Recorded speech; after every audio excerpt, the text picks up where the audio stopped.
అందరికీ నమస్కారం. Welcome to icon politics. నమస్కారం బాలకోట గారు. నమస్కారం శ్రీని గారు. సార్, మ్, అంటే ఇప్పటి వరకు పార్టీ తెలుగుదేశం పార్టీ పెట్టి 40 ఏళ్ళైనా నాకు తెలిసి ఇంతలా దళితుల అభిమానం చూరగొన్నది మొదటిసారి అనుకుంటా. ఉన్న 36 ఎస్సీ ఎస్టీ నియోజకవర్గాల్లో 33 కట్టబెట్టారు కూటమికి. ఎలా చూడాలంటారు? అంటే ఆ, ఇన్ని రోజులు లేనిది ఇప్పుడు చంద్రబాబులో అంటే పార్టీ టీడీపీ పార్టీలో ఏం కనిపించింది, ఏం చూసి వేశారు ఓట్లు? ప్లస్ ఆ, ఇది దీన్ని ఇలాగే టీడీపీ నిలుపుకోవాలంటే ఏం పాటించాలి, ఏం చేయాలి? కాస్త మీ విశ్లేషణ చెప్పండి సార్ దీని మీద. శ్రీని గారు ధన్యవాదాలు.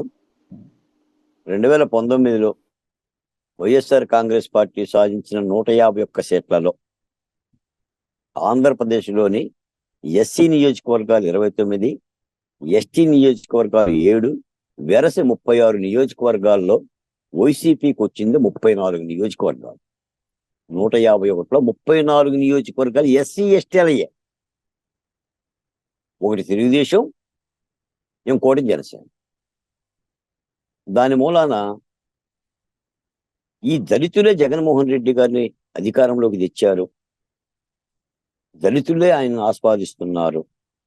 ఆయన కూడా దళితులే మేనమామ, నేను పదే పదే నా ఎస్సీ నా ఎస్టీ అని అంటున్నాడు. ఈ దళిత నియోజకవర్గాలను ఆయన ఆదరిస్తున్నాయని చెప్పేసి అని చాలా పెద్ద ఎత్తున ప్రచారం జరిగింది. మాకేదో జగన్మోహన్ రెడ్డి గారు బొడ్డు కోసి పేరు పెట్టినట్టుగా, మాకు అమ్మా నాన్నలు లేనట్టుగా, మేము అందరిలాగా రక్తమాంసాలతో పుట్టనట్టు, జగన్మోహన్ రెడ్డి గారి పెంపుడు బిడ్డల్లాగా ఓ పెద్ద ఎత్తున దుష్ప్రచారం జరిగింది. నా మీద జరిగింది. మీరు జగన్మోహన్ రెడ్డి గారికి మీ సామాజిక వర్గాలన్నీ కూడా ఉంటాయి, బాలకొట్టాయి కాదని నేను ఎన్నోసార్లు చెప్పాను. ఓ ప్రజాస్వామిక ఓట్ల ప్రక్రియలో చాలా అంశాలు తోడవుతాయి సార్. ఎన్నికల ప్రక్రియ అలాగే జరుగుతుంది. ఆ నేపథ్యంలో అన్ని సామాజిక వర్గాలు అడిగినట్టుగానే 1 ఛాన్స్ అని అడిగాడు. ఆ 1 ఛాన్స్ ఇచ్చుంటారు అని. కానీ ఈసారి ఆంధ్ర రాష్ట్ర వ్యాప్తంగా 4 సంవత్సరాలుగా నేను దళితోద్యమం చేశాను. అమరావతి ఉద్యమంతో పాటు ఈ బొలుగు కండువాతో దళితోద్యమం చేశాను. చాలా భయంకరంగా భీకరంగా చేశాను. నా చేతిలో కానీ నా కారులో కానీ సుధాకర్ బొమ్మ, డాక్టర్ అచ్చెన్న బొమ్మ, వజీరా బొమ్మ, డ్రైవర్ సుబ్రహ్మణ్యం బొమ్మలో లేదా అమర్నాథ్ బొమ్మలు, నౌకానమ్మ బొమ్మలు లేకుండా అసలు నా కారు ఉండదు. నీకు తెలుసో లేదో, నా ఇల్లంతా పేపర్లేనండి. నా ఇల్లంతా మంచం మీద పేపర్లు, బెడ్ మీద పేపర్లు, కరపత్రాలు, వాల్ పోస్టర్లు. మా ఆవిడైతే చాలా ఇబ్బంది పడుతూ ఉంటుంటుంది. చాలా ఇబ్బంది పడుతూ ఉంటుంటుంది. ఇలా ఫోటోలు వేసుకొని పిడికడ ఆత్మగౌరవం కోసం మాకు ఊపిరి సరపటం లేదు, వీ కాంట్ బ్రీత్ అనే ఒక ఉద్యమం చేశాను. సత్యం చెప్పాలి, నిన్ననే జమ్మల మడుగు నుంచి దళితులు 3 ఫోన్ చేశారు నాకు. అన్నా, ఒక్కసారే నువ్వు కడపొచ్చావు, ఒక హోటల్లో మాకు మన దళితుల గురించి, అరాచకాల గురించి జగన్మోహన్ రెడ్డి ఓడించాలని చెప్పావు సంవత్సరం క్రితం. ఆ స్ఫూర్తితో నువ్వు రాకపోయినా కూడా జమ్మల మడుగు ఆదినారాయణ రెడ్డి గారికి మేము 400 కుటుంబాలు మేము పనిచేశామన్నా, ఆదినారాయణ రెడ్డి గారికి కూడా చెప్పాం, గెలిపించాం అని చెప్పి స్వయంగా వాళ్ళు ఫోన్లు చేశారు సార్. అంటే మేము పెట్టిన ఆక్రమణలో లేదా డాక్టర్ సుధాకర్ గాని ఎన్ని జరిగిన అత్యాచారాల సంఘటనలో ప్రజల్లో కదలిక తెచ్చిందని నేను భావిస్తున్నాను. నేను మీ డిబేట్లో చెప్పాను సార్, దళితుల సంక్షేమ పథకాలు వేరు, ఆత్మగౌరవం వేరు. ఆత్మగౌరవం దెబ్బతింటే దళిత సమూహం కూడా తిరగబడుతుంది. నువ్వేదో రూపాయి ఇచ్చావు కాబట్టి అరే బాలకోటయ్య, తురే బాలకోటయ్య, పోరా బాలకోటయ్య, రారా బాలకోటయ్య ఉంటే బాలకోటయ్య వినడుతా. మేము చూసాం ఆ ఉద్యమాలు. ఇప్పుడేదో విజయం వచ్చిందని కాదు. ఇప్పుడు ఈ 36 నియోజకవర్గాల్లో 33 నియోజకవర్గాలు కూటమి పార్టీ, జనసేన, తెలుగుదేశం. కేవలం 3 వైసీపీ పార్టీ. సో ఇప్పుడేమంటారు? ఇప్పుడు ఎవరి బిడ్డలు అంటారు?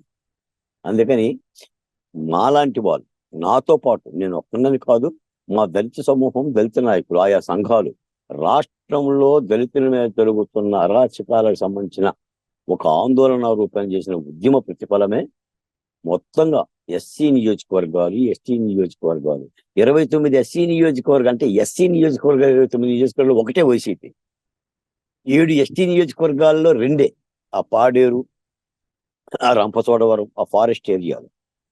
ఇది జరిగింది. ఇది మా ఉద్యమ ఫలితం. ఇది ఈ నియోజకవర్గాల విజయాన్ని నేను డాక్టర్ సుధాకర్ యొక్క అంతరాత్మకి అంకితం చేస్తున్నా. ఇది గమనించాలి. సాధారణంగా అంటారు రాజకీయ పార్టీలు, పలానా రాజకీయ పార్టీ ఢీ కొట్టింది, పలానా పొత్తు కలిసింది, ఈ పార్టీ ఆ పార్టీ కలవటం మూలాన, మరో పార్టీ కలవటం మూలాన, ముగ్గురు కలవటం మూలాన విజయం వచ్చింది అని చెప్పి సాధారణంగా అంటారు. నేనే వాటిని తప్పు పట్టను. కానీ పూలదండలో దారం లాగా 100 పూలని సమకూర్చేది ఒక దారం. అలాగనే ఈ యొక్క ఉద్యమాల సారం దండలాగా అల్లుకుంటుంది. దాని మూలానే ఈ ఊహించని ఈ విజయం వచ్చింది. దాదాపు 144 పోటీ చేస్తే 134 విజయం, 21 జనసేన పోటీ చేస్తే 21కి 21, 10 బీజేపీ పోటీ చేస్తే 8. వైనాట్ 175 అన్న పార్టీ 11 డిజిట్కే పరిమితమైంది. ఈ అపూర్వమైన విజయంలో అమరావతి ఉద్యమం కానీ, మా దళిత ఉద్యమం కానీ, ముఖ్యంగా మా మీద ఉన్న నిందన బాగుతున్నాం సార్. ఇక ఎవడో మమ్మల్ని అందం, జగన్మోహన్ రెడ్డి మీ బొడ్డు పోసి పేరు పెట్టాడు, బాలకొట్టయ్య మీకు పాలు పోసి పెంచుతున్నాడు, ఎవరిని అనే అర్హత లేదు. ఇది నా ఉద్యమ కీర్తే. నేను సగౌరవంగా ఉద్యమకారుడిగా, ఉద్యమ బాలకొట్టయ్యగా నేను తప్పనిసరిగా దీన్ని గుర్తించాల్సిన అవసరం ఉంది. రాజకీయ పార్టీలు కూడా వినమ్రంగా తెలియజేసేది తప్పనిసరిగా ఒక అపూర్వం. దీన్ని ఎలా వర్ణించినా, ఈ తిరుగుబాటు అంటారో, దీన్ని సునామీ అంటారో, తుఫాన్ అంటారు, లేదా నేను చాలా డిబేట్లు చెప్పినట్టుగా ఊచకోత అంటారు, ఓటర్ల ఊచకోత అంటారు, లేదా రంపపు కోత అంటారు, నాకు తెలియదు. కానీ ఆంధ్రప్రదేశ్లో ఒక మాట చెప్పండి, ఆంధ్రప్రదేశ్లో నెర్రడిచ్చిన నేలల్లో వాన చిరుగు పడ్డట్టు, మూడువారిన కొమ్మకు చిగురు పూసినట్లు ఆంధ్రప్రదేశ్లో ప్రజాస్వామ్యం వికసించింది. 28 రాష్ట్రాల ముందు ఎస్ మాకు ఒక రాజధాని ఉంది, దట్స్ నేమ్ ఈజ్ అమరావతి అని సగౌరవంగా తలెత్తుకుని ఒక స్వేచ్ఛనిచ్చింది. ఇది ఒక ఘన చరిత్ర, ప్రజాస్వామ్యంలో ఘన చరిత్ర, తెలుగుదేశం పార్టీ చరిత్రలో ఘన చరిత్ర. మీలాంటి నాలాంటి వాళ్ళు అందరూ కూడా ఆకాంక్షించింది, కోరుకున్నది జరిగింది. తప్పనిసరిగా ఉద్యమాల సారాన్ని, ఉద్యమాల స్ఫూర్తిని గౌరవించాల్సిన అవసరం. సార్ మీరు చెప్పినట్టు అంతా బాగుంది. ఈ దళితులు ఇంతగా అభిమానించారు కదా ఈసారి, దీన్ని ఇలాగే టీడీపీ నిలుపుకోవాలంటే ఏం చేయాలి? అంటే ఖచ్చితమైన సామాజిక న్యాయ సమతూకం పరిపాలన జరగాలి. ఖచ్చితమైన నిజాయితీతో కూడుకున్న అన్ని సామాజిక వర్గాలకు, ఎస్సీ, ఎస్టీ, బీసీ, మైనార్టీ లాంటి అన్ని సామాజిక వర్గాలకి నిజాయితీ కలిగిన పరిపాలన జరగాలి. ఈ ఉద్యమాలలో పనిచేసిన వాళ్ళకి పరిపాలనలో భాగస్వామ్యం కల్పించాలి. తద్వారానే ఈ ఓటర్లు శాంతిస్తారు. ఎందుకంటే ఆంధ్రప్రదేశ్లో అది ఒక పెద్ద ఎజెండా అయిపోయింది, సామాజిక న్యాయం అనేది. ఆయా సామాజిక కులాలు, తెలుగుదేశం పార్టీ ముఖ్యంగా చంద్రబాబు నాయుడు గారు లాంటి పెద్ద మనిషి ఈ ఉద్యమాల సారంతో ప్రజలతో ఉద్యమాలు చేసిన వ్యక్తులు. ఆ వ్యక్తులు నాకు ఎన్నో ఫోన్లు సార్, కొన్ని వందల మెసేజ్లు. తెలుగుదేశం పార్టీ నాయకులు కూడా పెద్ద వాళ్ళే మాట్లాడుతున్నారు, నాకు పరిచయాలే. నేను 4 ఏళ్ళుగా మాట్లాడుతుంది. దీన్ని ఎలా చెయ్యాలి, దీన్ని ఎలా నిలుపుకోవాలి ఈ ఎస్సీ నియోజకవర్గం. ఎందుకంటే ఏ పార్టీకైనా సరే భవిష్యత్తులో కూడా అది గెలుపుకి ఈ ఎస్సీ ఎస్టీ నియోజకవర్గాలు ప్రధానమైన భూమిక. మీరు జగన్మోహన్ రెడ్డి గారి రాజకీయ చరిష్మాని కనుక మీరు గమనిస్తే ఇదే అర్థమవుతుంది. కాబట్టి ఈ 36 బతకాలి, 36 నిలవాలి. తెలుగుదేశం పార్టీ కూడా దళితులకు పూర్తి దగ్గరగా ఉందనే ఒక భావాన్ని చెయ్యాలి అని అంటే, ఈ విజయాన్ని కాంక్షిస్తూ ఈ ఉద్యమాల్లో పనిచేసిన వ్యక్తుల్ని దగ్గర తీసుకొని అధికారంలో భాగస్వామ్యం కలుగు చేయాల్సిన ధర్మం ఉంది. అప్పుడే నేను అంతకుముందు చెప్పాను, ఇప్పుడు చెప్తున్నాను. నేను మొట్టమొదటి చెప్పేది కూడా అదే. ఎందుకంటే చట్టసభలో రాకపోకల సీనియర్ గారు మనం ఏం చేయలేదు సార్. ఉద్యమకారులు అంటే అరుపు కేకలే కాదు కదా, పరిపాలన భాగస్వామ్యం అయితేనే కదా. మీకు తెలుసుగా సీనియర్ గారు, నా ఇంటి చుట్టూ పోలీసులు 16 మంది హౌస్ అరెస్టులు, ఆర్థికంగా చితికిపోయాం. కుటుంబ పరంగా చిక్కిపోయాం, దూరం అయ్యాం, అభద్రతకు లోనయ్యాం, ఎప్పుడేం జరుగుతుందో భయపడ్డాం. మీకు ఒక మాట చెప్తాను సీనియర్ గారు, మీరు అన్నిదా భావించకపోతే, ఏ రాజకీయ పార్టీ నాయకుడిని అరెస్ట్ చేసినా మధ్యాహ్నం మోసనో, అర్ధరాత్రి మోసనో హైకోర్టులో సుప్రీంకోర్టులో వేసి విసులుబాటు ఉంటుంది. బాలకోటని అరెస్ట్ చేస్తే ఏముంటుంది చెప్పండి. కొన్ని బాలకోటని చంపేస్తే ఏముంటుంది సార్? నేను ఒక ఏ పార్టీకి సంబంధించిన నాయకుడిని కాదు కదా, ఏ పార్టీ నాకు సభ్యత్వం కూడా నేను తీసుకోలేదు కదా, ఉద్యమాలు తరపున ఏ టాటర్ గుద్దో లారీ గుద్దో చంపేస్తే డాక్టర్ సుధాకర్ లాంటి బతుకవుతుంది తప్ప ఏమవుతుంది చెప్పండి. కాబట్టి అయినా కూడా అంటే నా మిత్రులు చెప్తుంటారు, నా గురించి నేను చెప్పుకోవటం కాదు, కానీ ప్రాణాలకు తెగించి ఉద్యమాలు చేశాం సార్. ఒక చెప్పు అని లైవ్ డిబేట్లో చెప్పారు సార్, ఇవాళ పోతే రేపటికి రెండు అని మీతో కూడా చెప్పాను. అవును సార్. రేపటికి రెండు అని ఉద్యమాలు చేశాం. వీటిని చంద్రబాబు నాయుడు గారు, లోకేష్ గారు లాంటి పెద్దలు చూడాలి.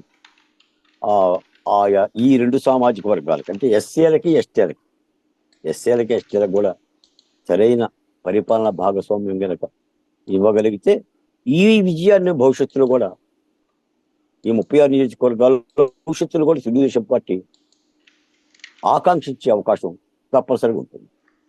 అంటే నీకు నేను ఇచ్చినప్పుడు నీకు నేను ఒక కృతజ్ఞతాభావంతో మేలు చేసినప్పుడు సీని గారు మీరు చేయాలిగా. మరి ఈ సామాజిక వర్గాలు ఆ పార్టీకి మేలు చేసినప్పుడు ఆ పార్టీ కూడా ఈ సామాజిక వర్గాలకు చేయాలిగా. కొత్తగా అంటే నా దగ్గర ఉన్నారు అని కాకుండా కొత్త వ్యక్తులకి, కొత్త నాయకులకి, కొత్త ధనానికి, అది సంక్షేమ పథకాల్లో కానీ, పరిపాలనా భాగస్వామ్యంలో కానీ, లేదా న్యాయ విచారణలో కానీ ఇవన్నీ ఉండాలిగా. కాబట్టి నేను మొన్ననే చెప్పాను సార్, మీకు చెప్తున్నాను, ఆంధ్రప్రదేశ్ క్యాబినెట్లో 5 ఏళ్ల వైసీపీ పరిపాలన విధ్వంసం మీద ప్రత్యేకమైన మంత్రిత్వ శాఖను పెట్టి ఆ శాఖకు దళితున్నే మంత్రిగా పెట్టి ఆ శాఖ ద్వారా వివిధ కమిషన్లను వేసి విచారణ చేపట్టి చట్ట ప్రకారంగా, నేను చట్ట వ్యతిరేకంగా అంటున్నా, చట్ట ప్రకారంగా ఈ జరిగిన దాష్టీకాల మీద, దారుణాల మీద డ్రైవర్ సుబ్రహ్మణ్యం దగ్గర నుంచి డాక్టర్ సుధాకర్ వరకు, చంద్రయ్య వరకు, వీటన్నిటి మీద కూడా విచారణ కమిటీ వేసి ఉపశమన కార్యక్రమం చేయాలి. ఈ చనిపోయిన వాళ్ళకి నష్టపరిహార కార్యక్రమం చేయాలి. అమరావతి మీద పెట్టిన కేసుల్ని ఒక్క పెన్నుతో ఒక సంతకంతో ఎత్తివేయాలి. ఇవన్నీ కూడా కార్యక్రమం. దీనికి నిధులు అక్కర్లా, అప్పులు చేయాల్సిన అక్కర్లా. ఇది పరిపాలనకు సంబంధించిన నిర్ణయాలే. అంటే చట్టం తన పని తాను చేయటమే. ఈ విధమైన దిశగా అడుగులేస్తే కొత్తగా ఉంటుందని చంద్రబాబు నాయుడు గారిలో కూడా కొత్త చంద్రబింబం కనిపిస్తుందని, చంద్రబింబం కనిపించాలని, అలా పరిపాలించాలనేది నాలాంటి వాళ్ళ ఆశ, కోరిక. చూద్దాం సార్, మీ కోరికలన్నీ ఫలించాలని చెప్పేసి ఖచ్చితంగా పోరాటం చేసిన వాళ్ళని, ప్రజల తరపున పోరాటం చేసిన వాళ్ళని, ఎందుకంటే ఈ 5 ఏళ్లలో రాజకీయ నాయకులకి పెద్ద అవకాశం రాలేదు. కోవిడ్ అని చెప్పేసి ఆంక్షలు వచ్చాయి. తర్వాత చాలామంది నాయకులు స్తబ్దత పాటించారు, ఎవరు ముందుకు రాలేదు. కేవలం మీలాంటి వాళ్ళే పోరాటం చేశారు. ఖచ్చితంగా వీళ్ళందరినీ అధికార పక్షంలోకి వచ్చిన టీడీపీ వాళ్ళు కానీ, కూటమి వాళ్ళు కానీ గుర్తించాలని ఆశిద్దామని. ధన్యవాదాలు సార్. ధన్యవాదాలు శ్రీనివాస్.